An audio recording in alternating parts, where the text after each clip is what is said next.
So in the last video we talked about random variables, and in this video we're going to be talking about probability distributions. I'm going to switch over so we can see this. So here we are.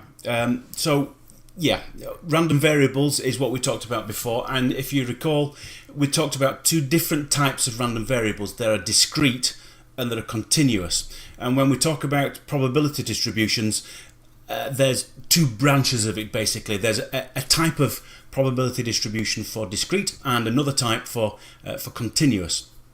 I'm not going to go in any great detail here about probability distributions because it'll bore you to death. But I just wanted you to know that there are two types of probability distributions. But I do want to go into just a little bit of detail because it's at this stage where people say, I don't understand where you get a distribution from. They say, okay, so if you're talking about flipping coins, this is the easiest type of distribution you can talk about. You flip a head, you can either get a head or a tail. When you've got two possibilities like that, how can you get a distribution out of that? It's just 50-50. So I don't really understand it.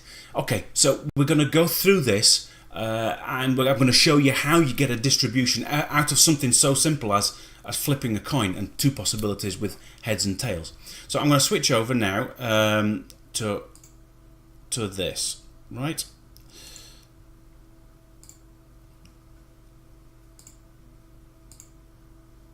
So if we talk about a single coin toss, you've got one coin and you're going to toss it, what can you get?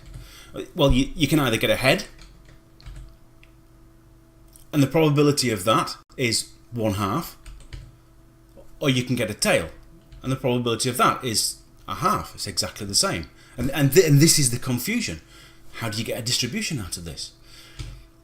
Well, let's have a look at two coins and see where we go with that. You have two coins. You're going to toss both of these coins. So you'll toss the first coin, you might get a head. And if you toss the second coin, you might get another head. And what's the probability of that? Well, if you get a head with the first coin and a head in the second coin, you multiply the probabilities together. If you get in probability, if you get the word and, then you multiply the probabilities together. So a head in the first coin and a head in the second coin, you multiply the two halves together. So you'll get a quarter. Okay, so let's repeat this experiment. This time we get a head in the first coin and a tail with the second coin. And for this you've got a head in the first one and a tail in the second one. So it's 1/2 multiplied by 1/2. Same probability. Let's repeat it again. This time you get a tail and then a head. A tail with the first one, a head with the second one. Probability 1/2 of getting a tail and 1/2 for getting the head. And finally we can repeat it to get the last possibility. It's a tail with the first one, tail with the second one. Again, the probability 1/2 multiplied by 1/2. Now we still don't have a distribution here, because as you can see, the probability of each of these four different outcomes, there are only four outcomes here, and each the probabilities of each of them are exactly the same. So where does the distribution come from? Well, the distribution comes from recognizing that these two possibilities are the same. A head with the first coin and a tail with the second is exactly the same outcome as a tail with the first and a head with the second. We don't care which order the head and the tail come out. All we need to know is you get one head and one tail. So we can actually add these two probabilities together. If we get an or in probability, we add. So we can either have a head and a tail or a tail and a head. So that's 1/2 multiplied by 1/2, and we can add to that the other probability, which is 1/2 multiplied by 1/2. And what do we get? For the two heads, the probability of getting two heads in a row when you flip two coins is 1/4. The probability of getting a head and a tail, irrespective of the order in which they come up, is 1/2. And the probability of getting 2 tails in a row is 1/4. So now, if you think about this in terms of a graph, a histogram, you've got 3 bars on it, not 2 anymore. It's not 1/2 and 1/2 for a head and a tail. Now you've got 3 possibilities. You've got 3 bars. And in the centre, you've got a half, which is larger than the other 2 values of a quarter. So we're getting some difference now in this distribution. Let's move on. Let's have a look at 10 coins, see what happens. So what we're going to do with 10 coins is we're going to define a number of bins, and we're going to put tokens in these bins, right? So if we were to get 10 heads in a row, we're going to put a token in this leftmost bin. If we get 10 tails in a row, it goes into this rightmost bin. If we get 7 heads and 3 tails, we're going to put it in there. If we get 2 heads and 8 tails, we're going to put it in this one.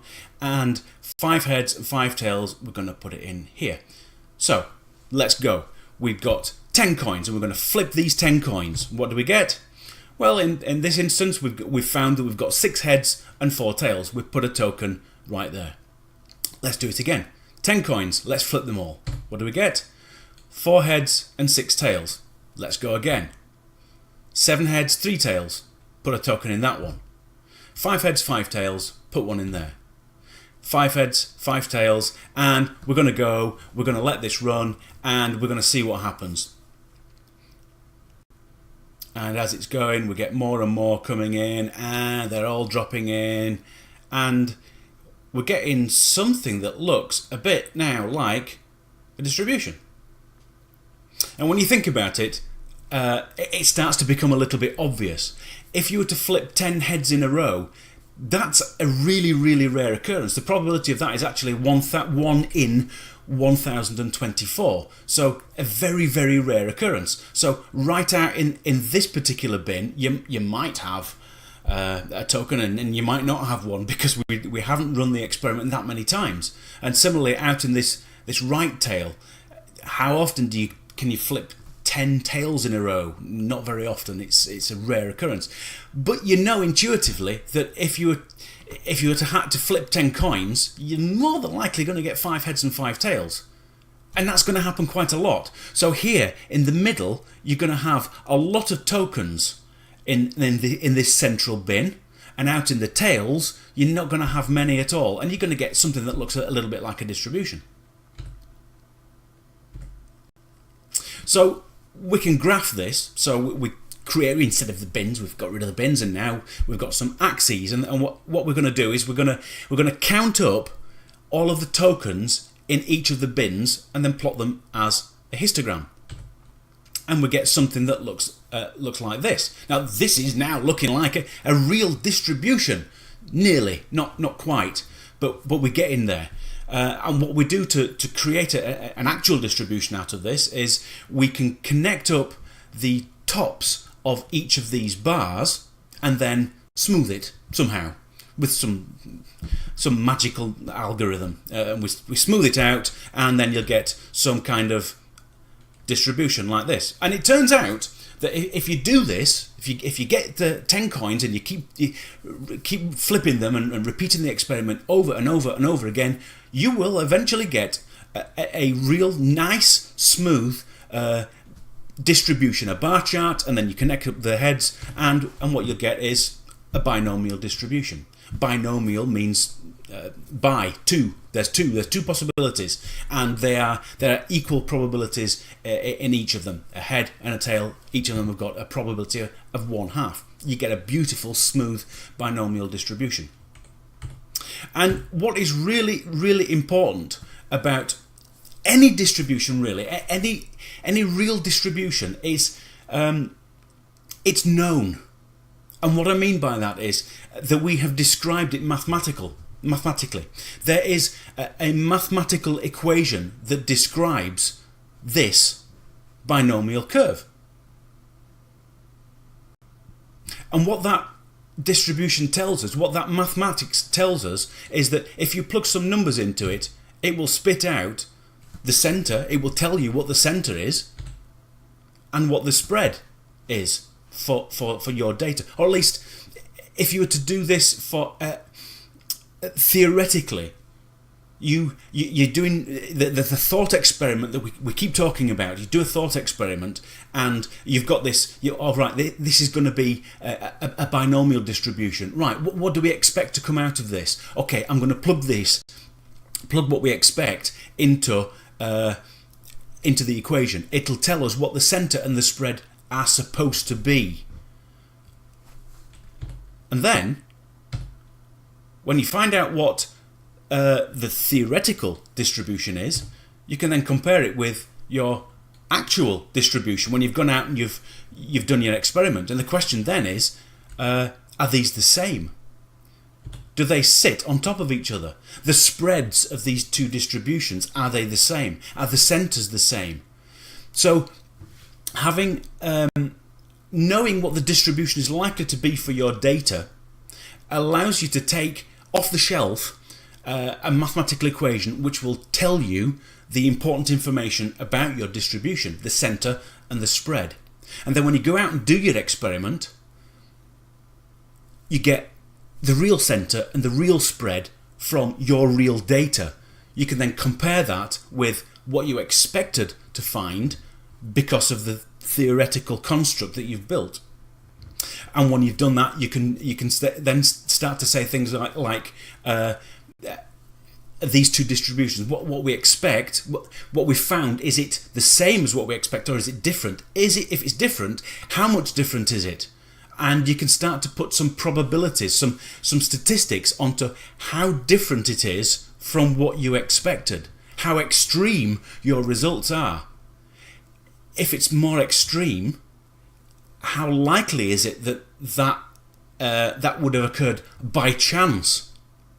And now you're really starting to get into some serious statistics now, because you can get your real life experiment and you can start to put some numbers on it as to how likely or unlikely it was that result occurred by chance. And when you can do that, you've got some real numbers to be able to actually put into a paper and go out and tell the world how wonderful your results are.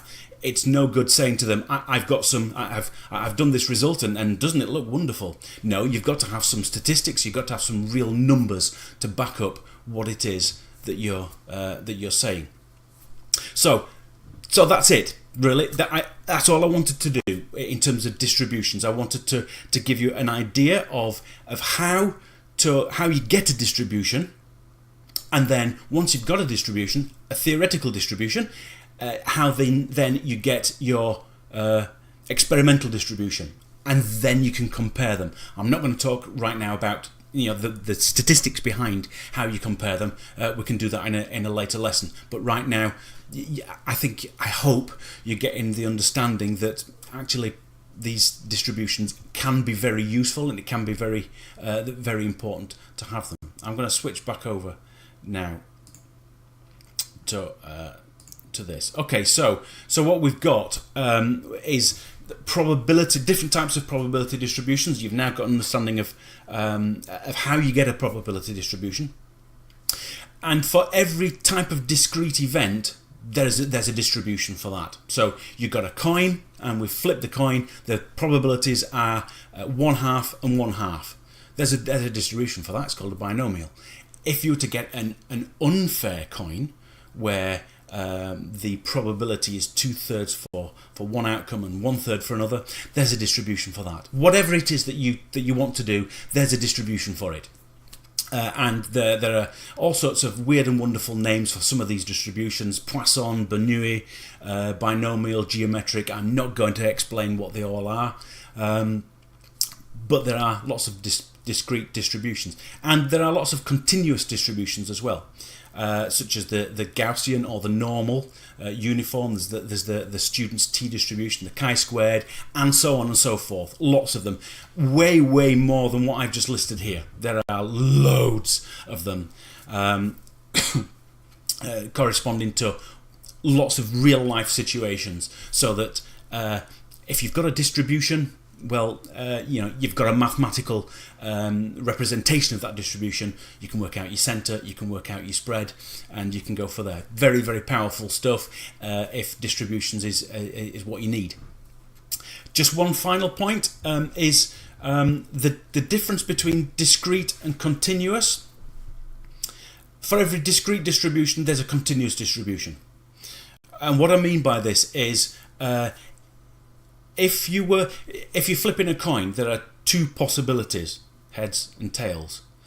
And as you go through all of this, you find that if the number of possibilities increases, if the number of coins that you flip increases, instead of 10 you have 100 or you have 1,000, the distribution gets smoother and smoother and smoother. Imagine instead of 10 bins you've got 1,000 bins.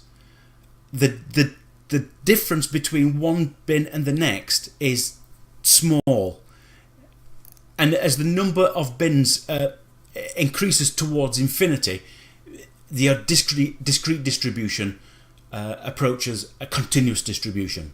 So in other words, if you were to take a situation that is discrete and you repeat that experiment an infinite number of times, what you would get is a continuous distribution.